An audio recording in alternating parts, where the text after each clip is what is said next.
Okay, we're going to go ahead and get started. Good evening, everyone. I call to order tonight's meeting of the Temecula Traffic Safety Commission. It is February 22nd, 2024, 6 o'clock, and we will begin with the flag salute led tonight by Commissioner Sullivan. If you please stand, place your hand over your heart and repeat with me. I pledge allegiance to the flag of the United States of America and to the republic for which it stands, one nation, under God, indivisible, with liberty and justice for all. Please be seated. All right, Madam Secretary, may we have the roll call? Commissioner Ackerman is absent. Commissioner Carter? Here. Maddox? Here? Richardson? Here. And Sullivan. Here. Thank you. All right, that brings us to public comment on non-agendized items. And how are we looking on speaker slips tonight? We don't have any on non-agendized items. We have 5 on agenda items, and 1 was submitted digitally, which you received prior to the meeting. Right. All right, we'll dispense with the reading of those rules and move on to our consent calendar. No public comments on consent, is that right? Perfect. So then all matters listed on the consent calendar are considered to be routine and will be enacted with one roll call vote.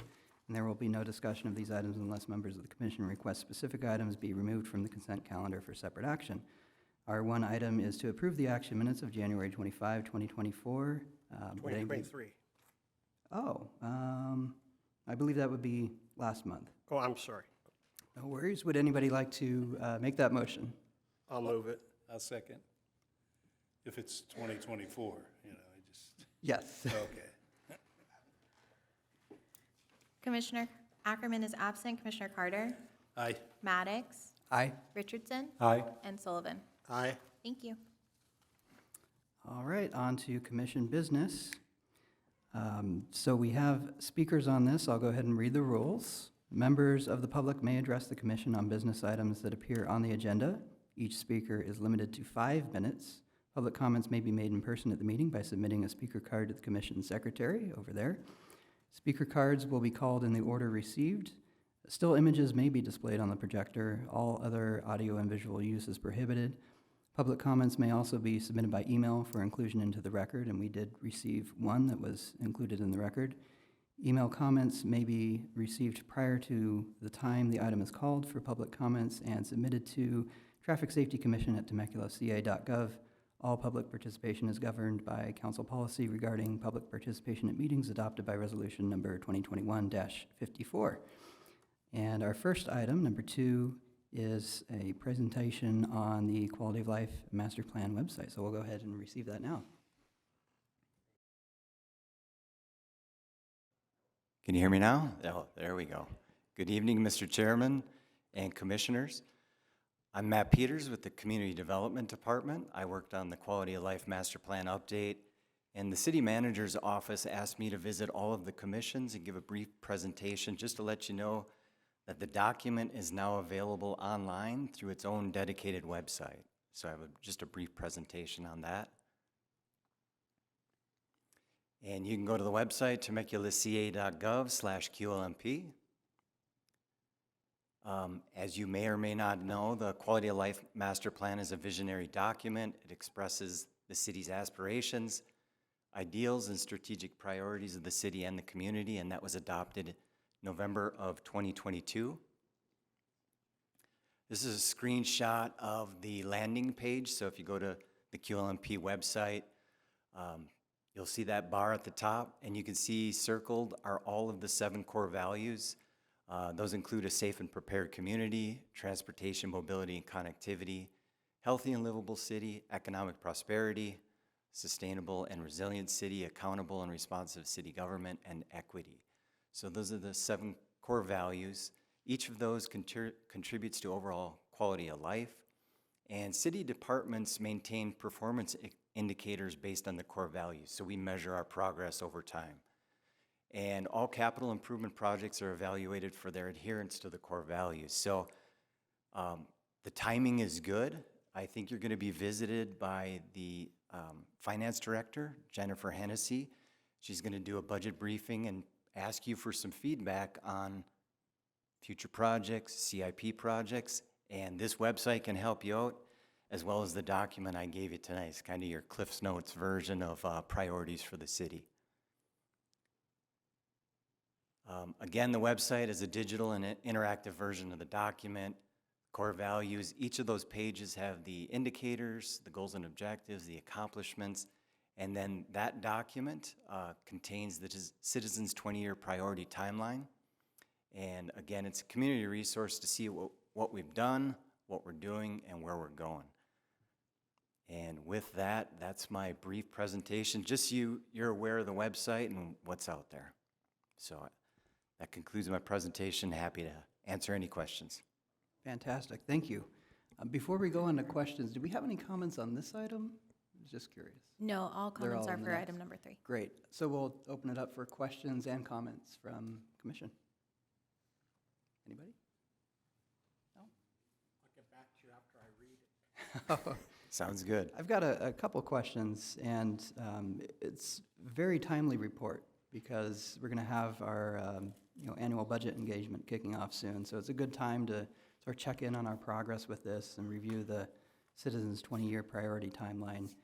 I had a question about how the dashboard indicators are updated and whether we plan to run another community opinion poll, if we're going to be running that periodically, or So when we started the update to the Quality of Life Master Plan, we kicked it off with a True North survey, which is basically, it's a random survey asking questions of the community, and it's kind of our city report card.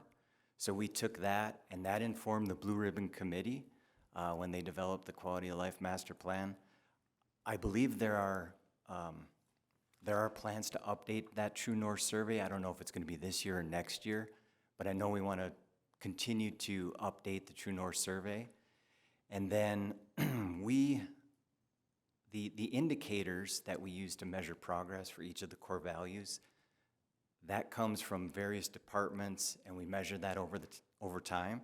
So it was adopted in '22, and I think this year we're going to update those indicators, so we do it on a biannual basis. perfect. And I was going to point out too, when you do update those, there's one indicator in particular that I noticed is outdated, and you might be able to guess which one I'm talking about, since you and some of our bicycle advocates in the audience tonight were crucial to making it happen. This year, Temecula was one of only 3 cities in the nation to improve our bicycle-friendly score. We moved from a bronze to a silver, so I'm looking forward to seeing that updated on the site. I know we've been hitting a variety of different milestones in the QLMP, but I wanted to highlight that one before we move into our next agenda item. So with that, if there are no other comments, or do you have One other Go question. ahead. I know this is the Cliff Notes version, but is the VMT considered for the transportation and mobility? I know we've had conversations about that for various projects, and Patrick's briefed us on the VMT. So VMT, we have CEQA guidelines to address VMT. So when new projects come in, we evaluate those, and if they do have a VMT impact, then they have to mitigate for those. But is that tied in with the QLMP in any way, or is it completely separate? The QLMP, I'd have to take a look at the document and some of the goals and objectives. I do believe they touched on, greenhouse gas emissions and trails and bikeways, which would be, attached to VMT mitigation. But the Quality of Life Master Plan is more of a broad visionary document and doesn't necessarily dive into VMT in detail. All right, thank you so much for All right. spending your evening with us. Thank you. All right, so that is a receive and file, and we will move on to number 3, discussion regarding use of e-bikes in the city. And can we start with the staff report? Thank you, Mr. Chairman and Commissioners. So this presentation is in regards to some proposed ordinance updates for bicycles on sidewalks and city parks. So I'll start with a little bit of background on the e-bike discussion that's been occurring at our meetings over the past year. Staff presented to the Commission in October of last year on the rising popularity and some associated issues we were having with e-bikes within the city. So at that time, staff received feedback from the commission on ways the city could implement and enforce some e-bike policies.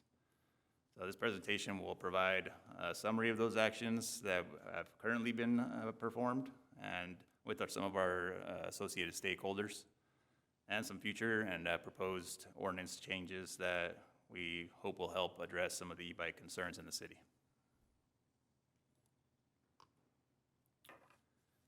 So the City of Temecula and its stakeholders, which includes Temecula Valley Unified School District and the Riverside Sheriff's Department, have taken many steps in addressing e-bike safety concerns. Some of the actions taken include a draft letter that the school district actually sent out as an education letter to parents and students, and a few other ones on here that I have listed that are more RSO sponsored. So at this time, I would like to turn it over to Lieutenant Pearson to see if he can kind of go over those and provide some more detail on them and maybe any future items that they have in the works. Good evening. Yes, so we are partnering with the Temecula Valley Unified School District to educate the kids. We really want to utilize their platform to tell the kids as much about the e-bikes as possible so that they can be as safe as possible as they travel throughout the city. And specifically as they approach areas that are highly, there's a lot of foot traffic, because in our opinion, that's where some of these accidents would likely occur. But that's what we're doing right now with the school district. Okay, so some of the future items that we have proposed are social media outreach. I know there's a draft press release that we're working on as well. And some of the bike ordinances that we currently have in the city, and potentially providing some amendments to those to help with some of the e-bike concerns.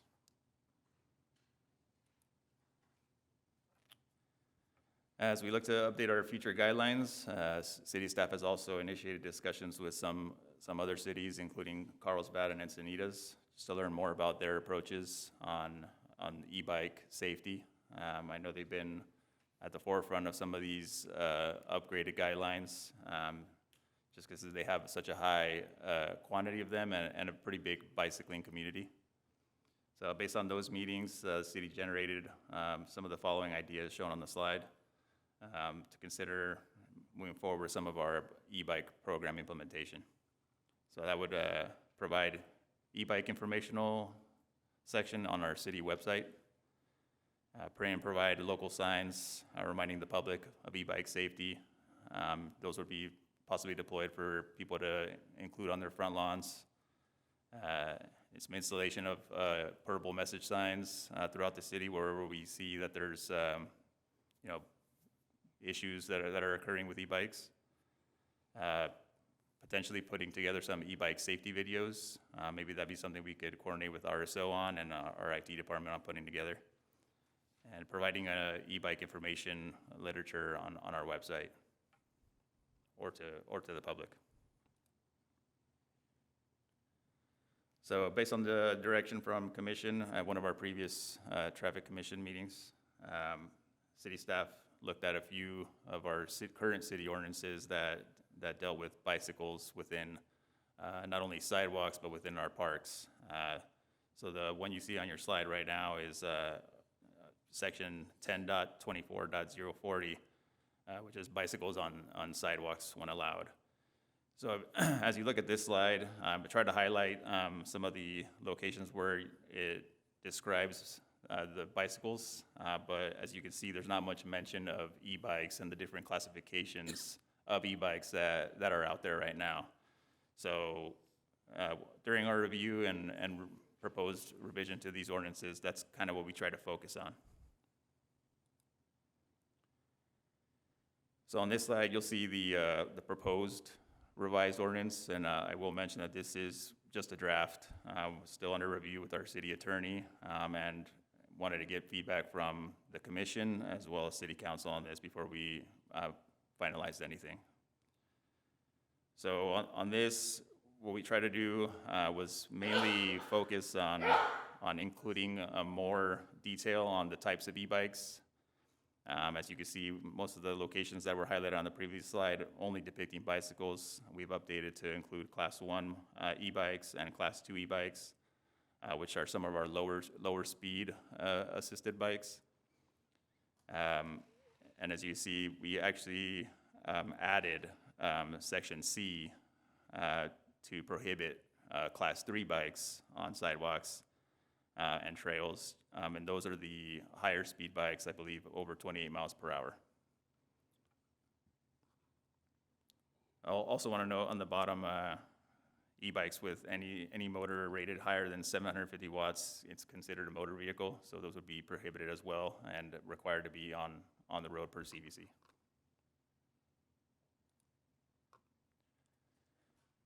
So the second ordinance we took a look at was regarding vehicles within our parks. Again, this ordinance, which is at 12.04.0050, didn't really clarify what types of vehicles it was referring to. I think the only vehicle that it really specified were skateboards. So what we tried to do on our proposed revision was kind of clarify that and break it out into skateboards, bicycles, and e-bicycles. So skateboards generally remain the same. It would continue to be allowed in the parks, provided appropriate safety gear was worn.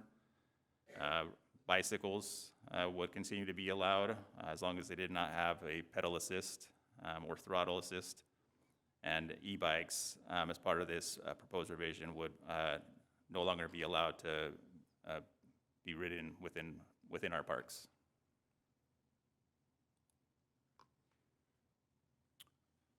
So with that, staff's recommendation to the Traffic Commission is for the city, for them to recommend to the City Council to adopt an amendment to the ordinances below. It's 10.24.040 regarding bicycles on sidewalks and trails, and ordinance 12.04.050 regarding operation of bicycles within our city parks.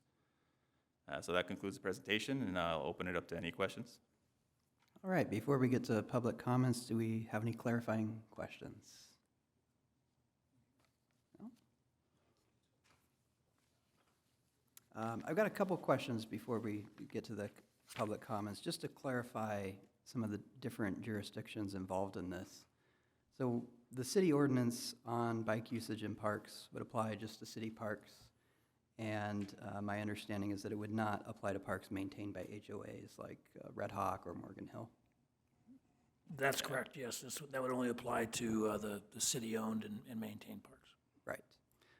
But if members of those HOAs wanted to adopt these kinds of regulations into their CCNRs, then we would potentially be providing a model here that will be vetted by the city attorney. Correct. Okay. And then additionally on the sidewalk ordinance, as I understand that one, that would be within the city. It would not apply to Morgan Hill, which is unincorporated Riverside County. Correct. Okay. But an educational program administered by TVUSD and the Sheriff's Department would reach into those Temecula Valley neighborhoods that are not technically within the city. Yes, because the school district does serve those areas outside of the city limits, yeah. Okay. Yeah, go ahead. I just, the lieutenant kind of short-sailed what they're really doing, because they're doing a lot more than, because on the staff report, and I thought I'd read this just for the record. TVUSD informational letter has sent letters to parents regarding e-bike safety and regulations. Caught with your helmet on, bicycle helmet safety program, which the lieutenant did bring up. School assemblies from Sheriff and Bike Temecula Valley to promote rules of the road and bicycle safety strategies. Sheriff and TVUSD implementing a plan that requires school students to attend free instructional classes given by the Sheriff's Department. This program educates students about the rules of the road, e-bike laws, helmet safety, interaction with vehicles and pedestrians, and more. Future social media outreach with on city social media platforms, educating citizens on e-bikes, and examining and recommending ordinances changes to address e-bikes on city walks and parks. So, you know, we're not trying to penalize, we're just trying to educate. And I just thought I'd read that to let folks know that we're just trying to keep these kids safe and the public safe. As a driver and not a bicyclist, you already know as drivers that people are on cell phones and everything else. There's so many distractions within the car that I think it's important that the kids know what they're getting into when they get out there, so. Great. Let's call up the public speakers, please. Our first speaker tonight is Sandy.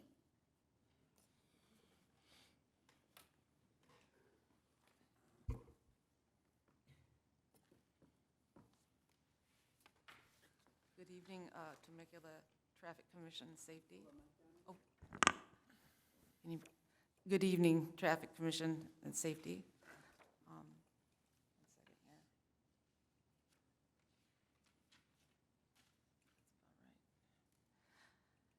here. Okay, my name is Sandy Sadler. I reside in the Morgan Hill community, and I guess these rules don't work for Morgan Hill? Is that what I understand? It's unincorporated. Okay. So what's lurking in our community is on Friday, August 25th, 2023, my husband was sucker punched by an e-bike rider, and he was an adult. And Pictures. pardon? How do you get the picture projected? It's up there. okay. And this assailant came upon him just like he was after him, and he had a camera on him, and he told him to move out of the way. And my husband's walking our little dog, which he does every evening, and he says, well, I've got the right of way. And so finally he found himself on the sidewalk and bleeding, as you can see. Anyway, he got punched and he got 12 stitches. The guy stayed and he called the sheriff, and but nothing was done. And somehow, I don't know how we get these rules, but these kids need direction. We're all on the street. We're all trying to follow the rules of the road. These kids, like everyone else, they come upon you. And that's your right, the safety of everybody. I don't want to kill someone, and they just lunge in front of you. I had this little, probably an 8-year-old killed. He was playing with me. And they just need to be, I don't know what the parents are. So we need some safety, like you guys are trying to put out. But I don't know what to do in our community. How do we get help? And how do we, how? CHP. Right there. Yeah, you can contact the California Highway Patrol office. If you wait a little bit after, I'll get you an email address and a phone number, and any concerns you have with stuff within Morgan Hill, contact us, and I have an officer specifically who goes out to deal with traffic complaints, and we'll absolutely address them. Okay. You can also contact Supervisor Chuck Washington's office. I think my husband's going to be coming up next, and I think he'll be talking about that. Well, thank you for your time. If you have any questions. All right. Thank you. Thank you.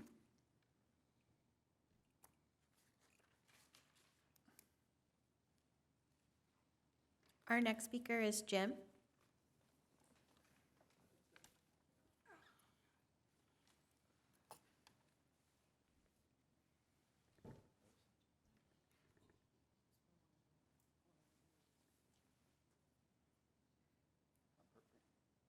Well, good evening, the commission, and I appreciate you having us here. And you've already seen me before. I'm the one that got sucker punched, so to speak. And I'm 80 years old and walking my dog, and it's not supposed to happen. And I'm not sure it really had that much to do with e-bikes. It's just the personality of one e-biker that did that. So anyway, I ended up at the hospital, and I, had stitches, and I had my CT scans and so forth, but I finally, I recovered. I pretty much recovered from it. But the one thing that happened at that incident that I have never recovered from was the way it was handled by the sheriff's department. They said that they had no jurisdiction, they couldn't do anything, and the sheriff that was interviewing me asked me, "What do you want me to do?" And I said, "I want you to issue a citation to the e-bike guy that hit me and knocked me down." He said, "I cannot do that." And I said, "Well, why not?" And he says, "Because I didn't see him do it." Okay, fine. So I'm still talking to the sheriff. He's taking my report, and I'm on one side of the sidewalk. He's on the other side of the sidewalk, and two kids on e-bikes come right between us.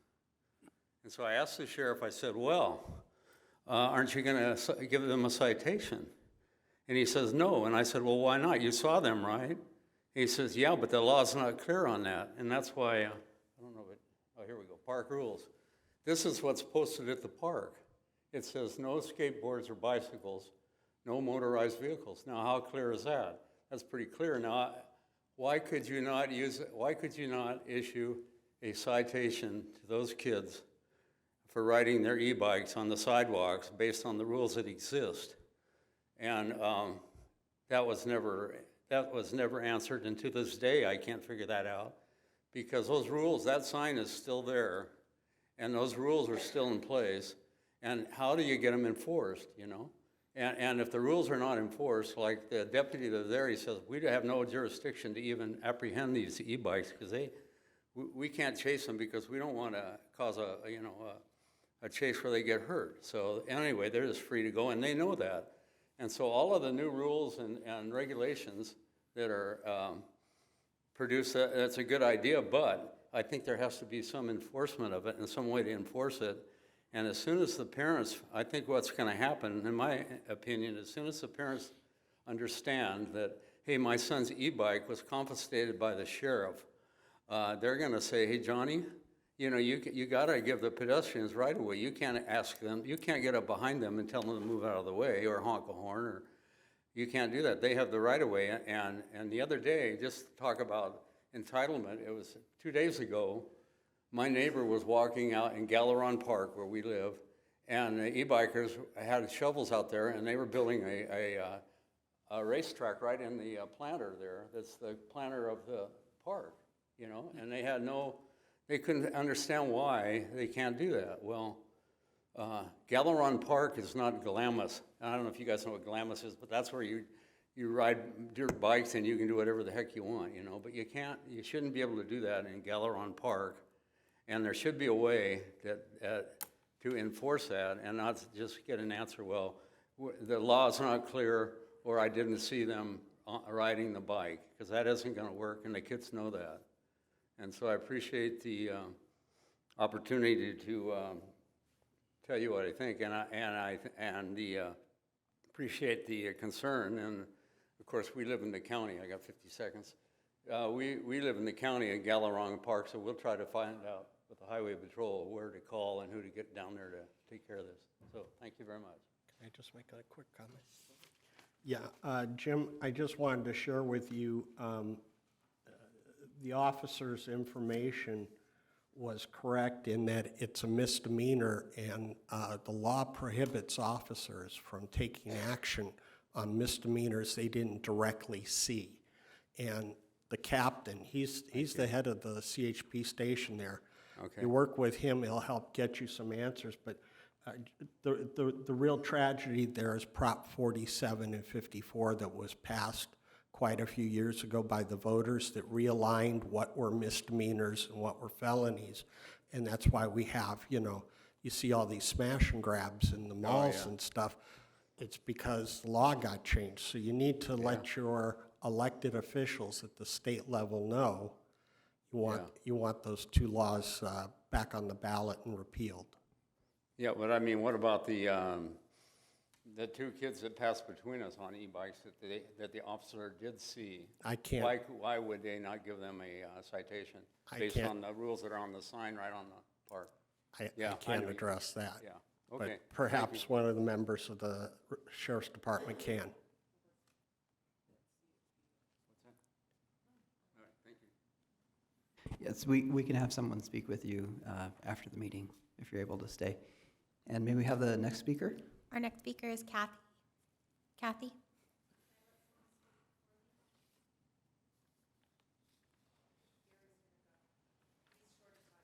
Got it.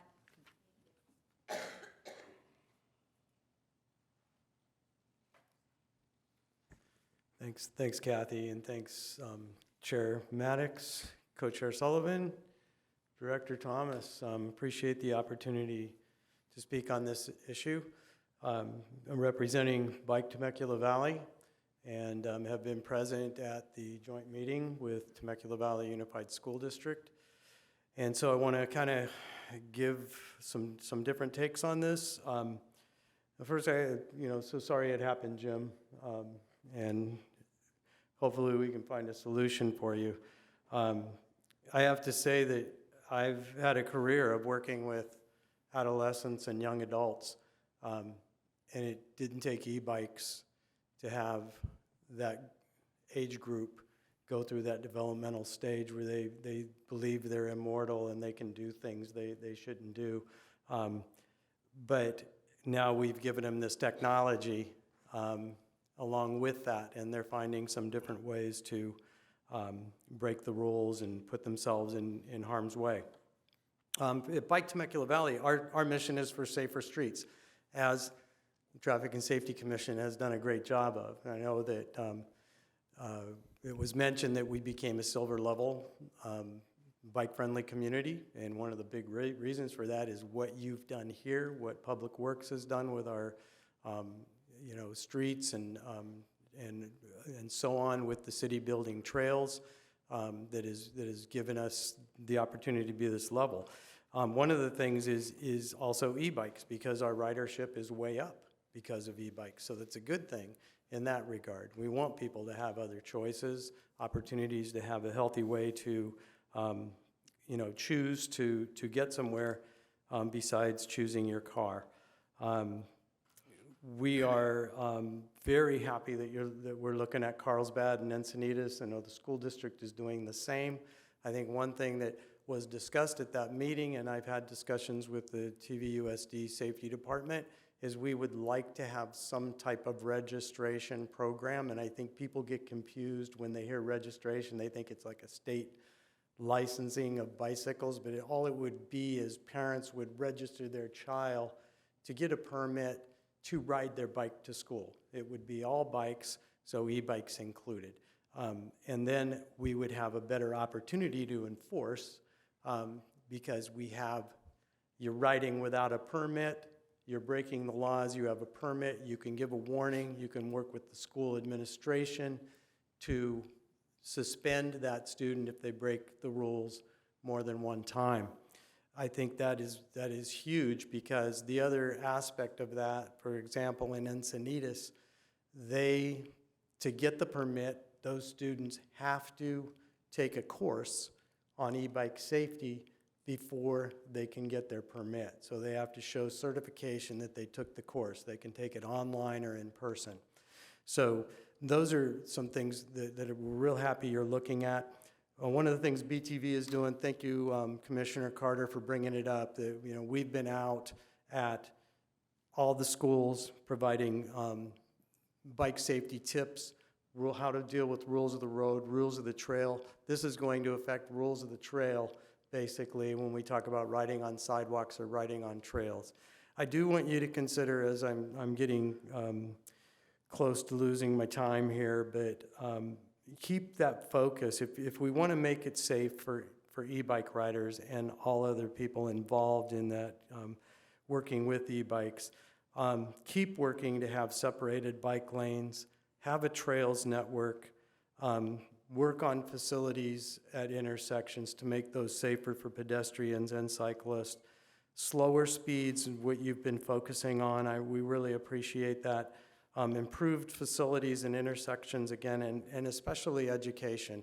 So number one, we've been working with TVUSD Bike Temecula Valley. I know the city has also, but we've been out at those assemblies at the elementary schools. We plan to expand that. The Sheriff's Department is working with us as every one of those assemblies. We show up at the school and we reward students for wearing their helmets with our Caught With Your Helmet program. So we think we're off to a great start. We want to work more with the city. We're talking already to community services about possibly contracting classes to have some bike safety, driver safety classes with the city to work with the school district on. And then finally, to even have events, bike safety rodeos out there as we move along. So really appreciate your time listening to me as we move through. And Eric, thanks so much for the great code enforcement work you're doing to keep that in mind. Last thought, Class 3 e-bike can go 28 miles an hour, and some of the souped up e-bikes that the kids are riding can go even faster, but a road bike can also go 30 miles an hour plus. Keep that in mind. Don't discriminate against e-bikes when we do this. Thank you, Gary. Kathy?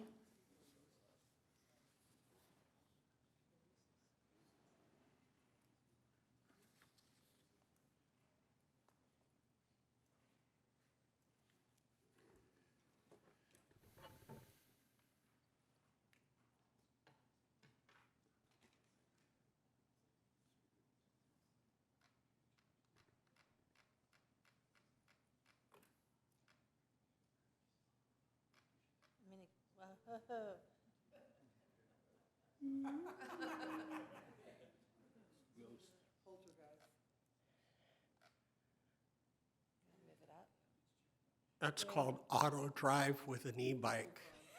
Okay. All righty. I want to give you a different vision of an e-biker. This is me with my my turquoise blue Pedigo. She is named Poppy. She has yellow fenders. As you can see, the fenders are poppies, so that's why her name is Poppy. I have a little basket, and I have a bag that I clip to the back that I use to go and get groceries. And that is me at Pedigo on April 1st, no fooling, of 2023, when I got my pin for my first 1,000 miles on my bike. I'm hearing a lot of discussion about e-bikers being bad. There's good e-bikers. I think I'm a good e-biker. I follow the rules. I wear my yellow vest. I wear a helmet because I don't want to die riding my bike in the bike lane in Temecula streets. We do need to work on educating, but I would caution you and ask you to be mindful that there's e-bikers, that I'm using my e-bike for exercise. I shared with you last time that I am a plus-size woman, and the concept of me getting on a bicycle again was never going to be a possibility with the hills in Temecula. But having the pedal assist on my electric bicycle, it made it possible. So I'm getting out, I'm riding my bike. I'm using my bike so my husband and I can share one car. I use my bike to do small errands. My husband and I ride our bike down to Old Town, do our shopping, ride home, enjoy lunch in Old Town. It's been a fun recreation for us and a fun way for transportation. I will go now into a second. That was Kathy, the resident. I'm going to share with you as Kathy, the commissioner from Community Services. In 2022, I did have a resident come to talk to me about, she walks her dogs at Ronald Reagan Sports Park, and kids were constantly being unmindful and, not moving aside when they're walking through the walkways at Ronald Reagan. They would ride their bikes, their skateboards, their roller skates, and almost hit them daily. So I went and I walked around. I rode over there and I walked around Ronald Reagan like I was just an average resident. There are signs that say no skateboards, no bicycles, and in a short amount of time, I was, just like this lady had told me, I had kids ride up and, they didn't care that I was a pedestrian, they just, move, lady. I was doing the walkway, And I had the same thing with skateboarders. I had one girl on roller skates, and I'm like, I'm not moving because I'm going to see what she's going to do. I eventually had to jump out of the way. It's a bigger issue. It's an issue of the heart. Unfortunately, I don't think you guys can regulate that. I wish we could. I'm going to ask you to just work more with educating people. I agree. I've seen the e-bikers you are talking about, the youth that are, again, they have a heart issue. They're not being compassionate. They're not being considerate. They're not being courteous or kind. I guess that's my scouting coming out of me.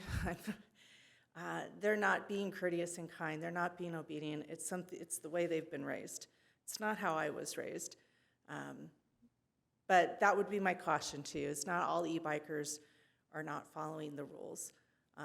We do need to do something to educate our youth. So I just ask you to be mindful. Don't take e-biking away from all of us. I am a little confused on the eliminating e-bikes from the parks. I do like to ride my bike to the park. I ride my bike into the blacktop, and then I get off and I walk it over and, put the kickstand up, sit at a table, sit at a bench, and then I walk back to the blacktop, get back on my bike and ride. I would hope that would still be allowed. That would be my request. So thank you.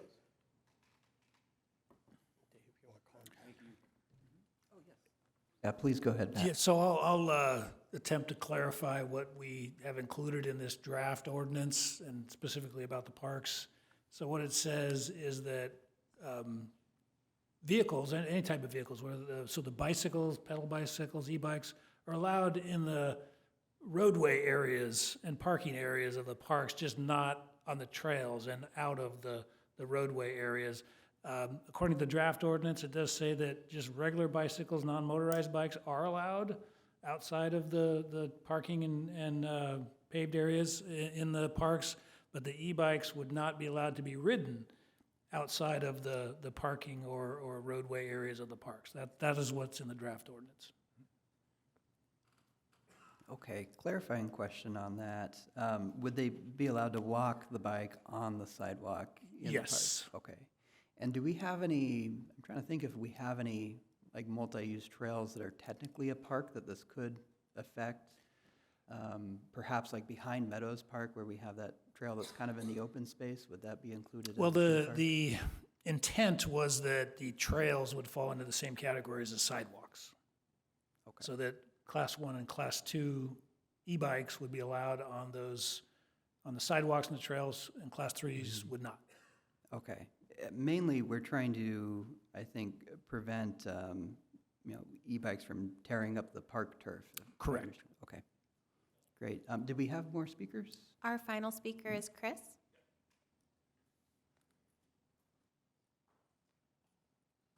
Thank you. Commissioners, staff, public safety, thank you for allowing me. And I'll underscore, I'm Chris Sizemore, resident also. You heard from my wife, Kathy Sizemore. And I just want to kind of underscore a little bit of what she said, and I appreciate the clarification on the parks and the trails, because I'm concerned that the trails are part of the parks, and if we restrict not being able to ride in the parks, that we're going to go ahead and maybe restrict some of the trail riding. And I know the city's gone to great efforts to go ahead and make a really good trail system for bikes and people and pedestrians to go ahead and get to the silver level that we are, and hopefully, progress from there. So I think what I'm hearing is that if you have a trail through a park and it allows for bikes, that you could still travel through. One of the things that I caught a nuance on it is it was saying that pedal-assisted bikes, which are an e-bike, couldn't go in particular areas. Well, if you have a pedal-assisted bike, and you're not using the pedal assist, it's a normal bike.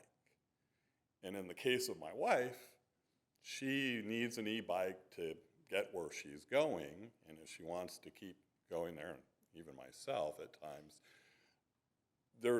should be some thought or provisions that if I'm not using the pedal assist and I'm riding it as a normal bike, I should be treated as a normal bike, not as an e-bike that's breaking the law. So that it starts getting complicated and it's hard to legislate or put ordinance for every case, but I wanted to at least point that out. I applaud Mr. Audi.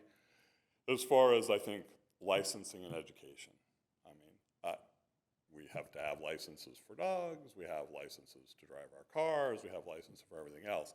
A licensing mechanism gives a great opportunity for education for our youth and even our adults. I mean, just because you're old doesn't mean you know everything. And you can learn and be educated on how to use your e-bike properly and of the current ordinances. So I think doing something and looking in the areas just besides the ordinances, but coming up with a licensing and coupling with education, hopefully would go a long way to reducing the load and public safety. You know, you don't want to have to go running around trying to apprehend people. It's better if they're educated and they don't commit the crime or the malfeasance at all. So let's see, I think those were probably the key things: education, licensing. Let's not have a chilling effect, you know, by over legislating and then not having people want to use e-bikes. I think one last thing with the youth is the situation that I see now is kind of similar, reminiscent to when the powered scooters first came out. The powered scooters came out and kids had them all over the place. And then over time, it wasn't as fun and they're not as prevalent as they were when they first came out. I think the smaller e-bikes, we're going through a phase of that where I see a lot of the smaller e-bikes, and I think there's it's exciting at the level of the kids, and there's a lot of them out there. And I would hope over time, and I'm just saying this to say maybe it's a shorter term problem, and I'd hate to have draconian legislation that takes effect for a short-term problem, at least at the youth end, because there are other people besides the youth, and I definitely know we have a youth issue, and that from Paseo del Sol today, before this, came out with an email saying that there's vandalism at the parks where they're going ahead and tearing up the gravel and the stuff with the e-bikes, and there's incidences, and I see it. It is a problem. So, but legislate and education, I'd like to see that. Thank you. Yeah, go ahead, Skip. I'd like, real quick before you go back, or maybe Gary could answer the question. At the point of sale, is there any type of training or flyers or any information given to the purchaser? In my experience, I haven't seen anything. When we purchased our bikes, there was no, mandatory education. There wasn't any necessarily even offered to go ahead and do that. Now, it's not to say that there couldn't be, right. But you were, yeah, you get, yeah.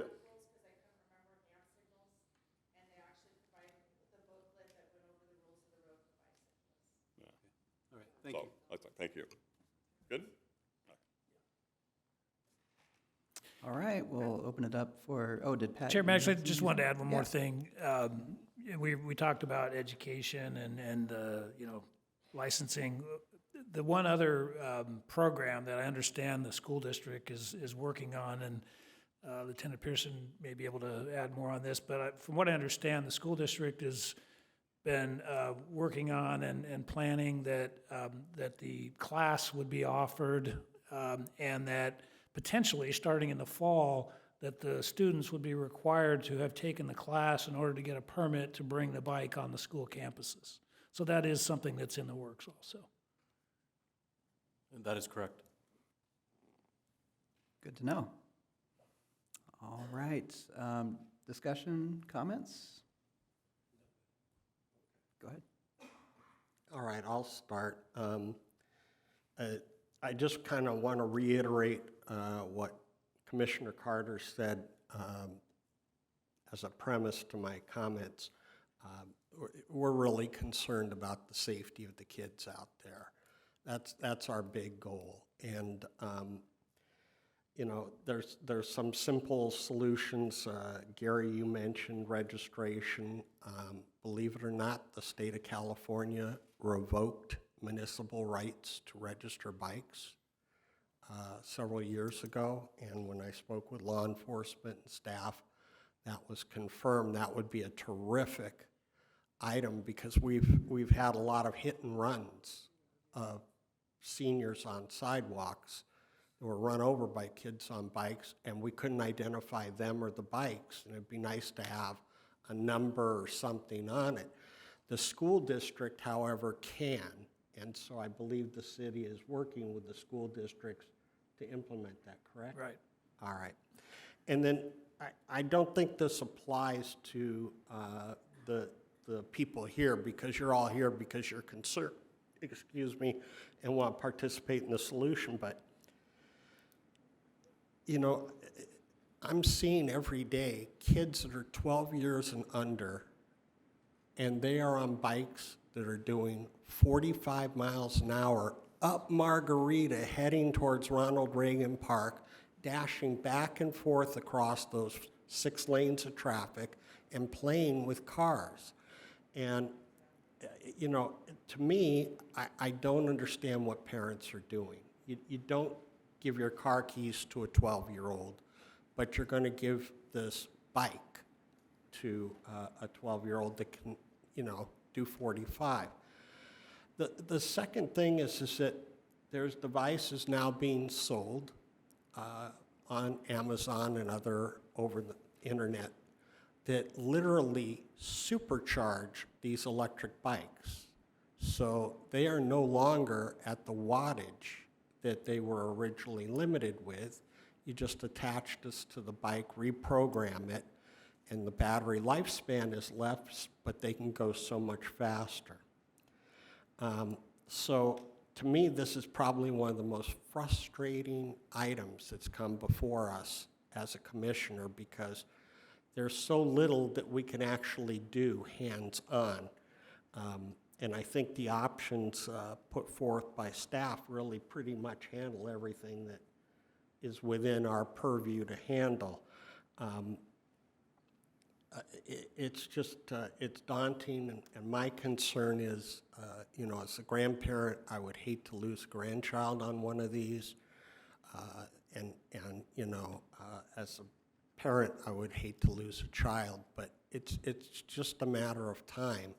And I'm hoping that the parents that aren't here, that just buy and hand them the bike with no discussion, no training, those are the ones we're going to need to reach out and educate as well. Thank you.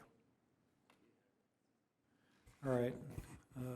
Agree with many of the comments already made. I will say that it is a tricky problem to talk about, and what do you do here. As Chris pointed out, you know, it's hard to try to differentiate as a police officer. If I'm sitting somewhere, you can pretty much tell that's an e-bike and that's not an e-bike, but you're not going to sit across the road and go, that's a class 2 and that's a class 1, that's a class 3. So I think, and to the same effect, if someone's moving along on their bike, it's hard to tell if they're using only the pedals or the assist. So I don't think you can set an ordinance that makes those kinds of differentiations. You have to look at an ordinance that, you know, can call out e-bikes versus bicycles, as staff has done here a very good job, I think. I think in the best case, where everyone's responsible, e-bikes are a great thing. They reduce vehicle trips, so these kids get an e-bike. It's maybe too far for a pedal bike, but a parent can get an e-bike, and that kid can have some responsibility and get themselves to and from school, and it saves a vehicle trip, which is better for our traffic, those of us that drive, better for the air quality, you name it, right? So in everybody's responsible scenario, it's a benefit to have it, and we don't want to take it away and take that benefit away from the responsible people. As with everything, a few irresponsible people can mess it up for a lot of very responsible people, and that's just the way it is. I will say that you know, I do like the idea of licensing and education. I think we've got a great start on the education. I would propose we maybe even talk to TVUSD about taking that a little further. I am a coach at Great Oak High School, and every one of our athletes has to sign a parent-athlete contract, where it's not just the athlete signing that contract, the parents have skin in the game, and they sign up to this list of behavioral expectations for their kid. So I would worry that if we have training where a kid is going to go do this training at the school and get their e-bike permit, that the parents have no skin in the game still. I want some behavioral expectations, and the parents got to sign off and say, so they've had that conversation with their kid, that they're going to, that there are expectations and consequences with that. I think we can take that a little further working with the school district. I think the only other thing I would like to see in the ordinance, I think it's still a little ambiguous, as we were talking about. The clarification was, well, it means park sidewalks or walking trails. I'd like to see those extra words right in the ordinance on what's in, what's out. If I can write it, is it on the park sidewalks, but not dirt trails? Obviously, we don't want them going across the sports fields and messing those up. So just a little more clarity if there is allowance within parks, specifically what that allowance is.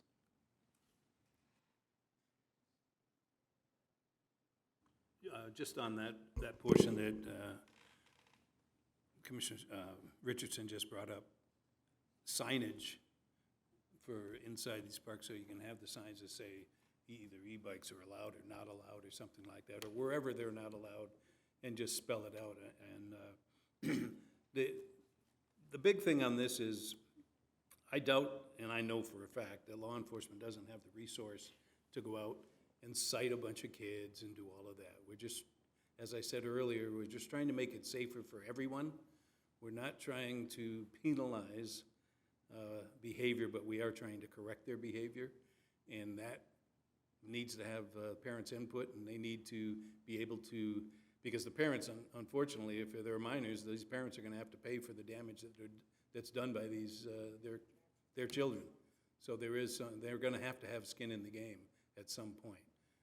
And it should be at the point of sale or somewhere where, when this bike, the rules and regs come out right then on how they act on this bike.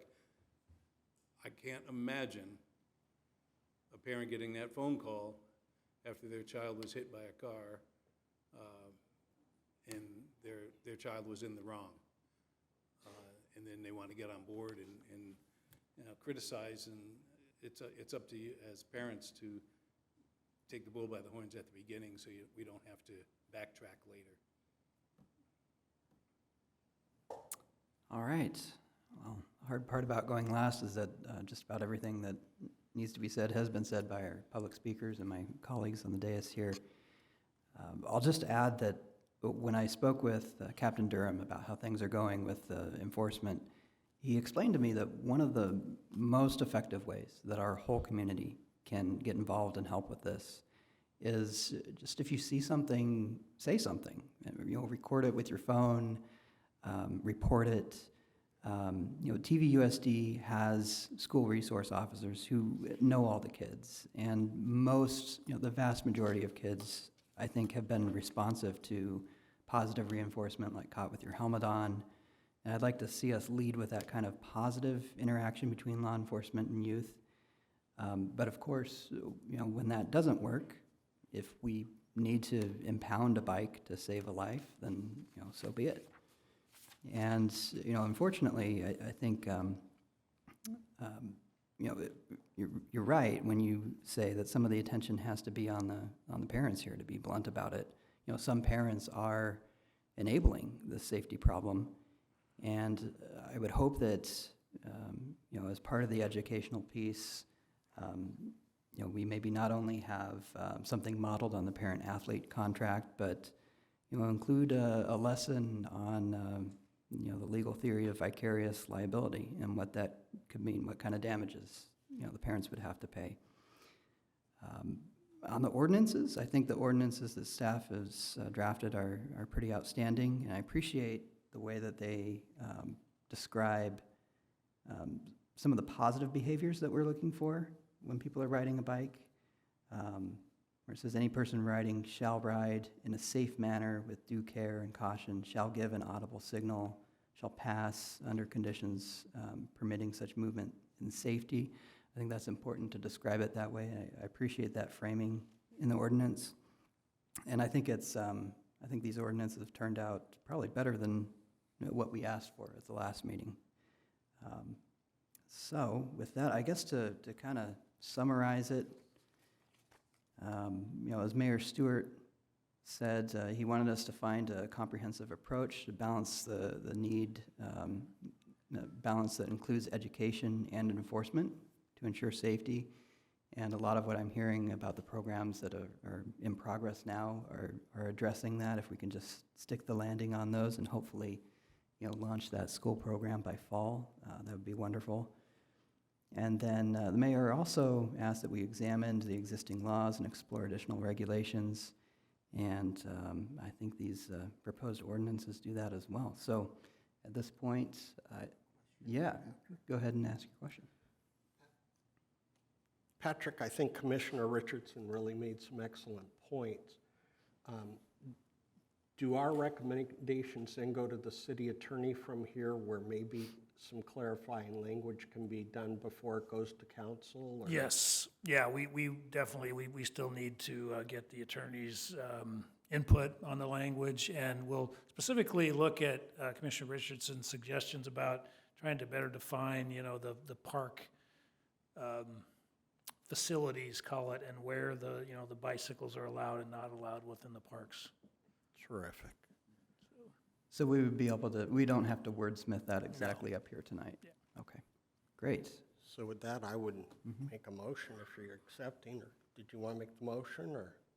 No, I just, can we have the motion be that we will move this forward to city attorney with staff looking at more clarification on specifically the locations within parks? And you're talking specifically on 10.24.040, clarifying bicycle usage on city sidewalks, or the other? So it was more on the park one, the second one. All right, so Yes. I'll second that motion if you want to take that first. Yes, I'll make that motion, seconded by Commissioner Sullivan, please. Okay, and that would be regarding 12.04.050 of the municipal code, clarifying bicycle usage in city parks. Commissioner Ackerman is absent. Commissioner Carter? Aye. Maddox? Aye. Richardson? Aye. And Sullivan? Aye. Thank you.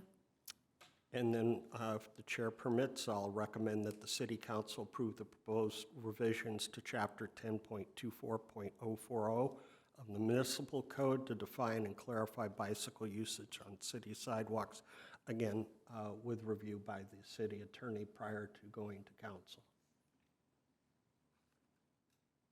I'll second. If you guys are agreeable, it can be the one motion since it's the one recommendation for that item. Yeah. Okay, No, that's fine. okay. All right, good work. We will go on to division reports. We have the trip report, the new one. That report was just provided for your information, and that Oh, okay. lists all of the locations where there's restrictions in place for various projects and traffic control in place for your information. Okay, great. We will receive and file that. Thank you very much. I think that's a good addition to the agenda. Yes. And then next up is California Highway Patrol. Good evening. So for January, I'll start with our services provided. So we had 21 child safety seats installed, 10 traffic safety presentations. And then on the topic of e-bikes, e-bikes did actually come up with, through Chuck Washington's office, through the Morgan Hill HOA, and the Highway Patrol and the sheriffs have actually been working together on that. And for education on that, we do actually have an educational training program on our website, the chp.ca.gov. If you go onto that website, you'll see our training program for that. And again, if you do have any questions about Morgan Hill or services we can provide, 685 help desk on the email I wrote on the back of the card, we can help you out with that. For our enforcement activity, happy to say we're on a very positive trend. We had 1,218 citations issued in January. And to give comparison, previous January we wrote 766, so quite an increase in that. 305 verbal warnings is compared to 240 the same time last year.